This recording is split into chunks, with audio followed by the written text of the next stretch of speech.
Hello बच्चों, let's read this question. So the question says, explain the impact of Germany of her refusal to pay war compensations in 1923.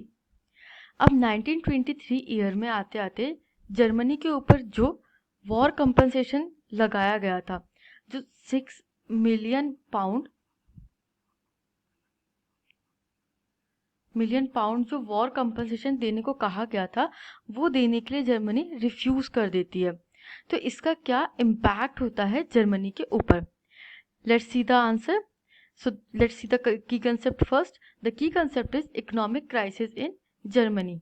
अब Germany में ही economic crisis होने लगते हैं और इसीलिए Germany deny कर देता है कि अब वो आगे पे नहीं करेंगे.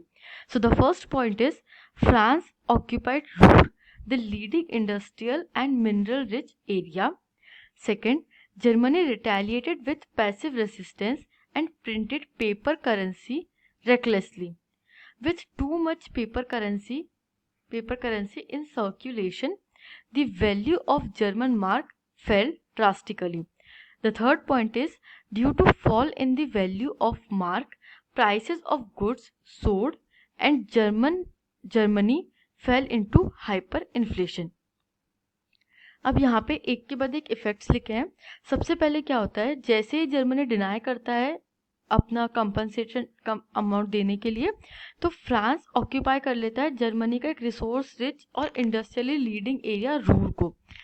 अब जैसे ही ये एरिया ऑक्यूपाई हो जाता है, जर्मनी रिटेलिएट करता है इस ऑक्यूपेशन का, but passively, because active retaliation would be war. तो वो पैसिवली रिटेलिएट करता है अपनी इकोनॉमी में चेंजेस करके bye printing paper currency recklessly. मतलब अंधाधुंध पेपर करेंसी वो प्रिंट करते हैं ताकि लोगों के पास पैसा पहुंचे. Too much paper currency in circulation.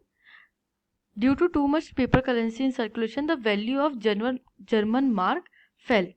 अब क्या होता है, पेपर करेंसी की जो वैल्यू होती है, अगर वो बहुत ज़्यादा सर्कुलेशन में आ जाए पेपर करेंसी, तो उसके लिए उतने गुड्स तो है नहीं, तो उसकी वैल्यू जो होती है वो गिर जाती है.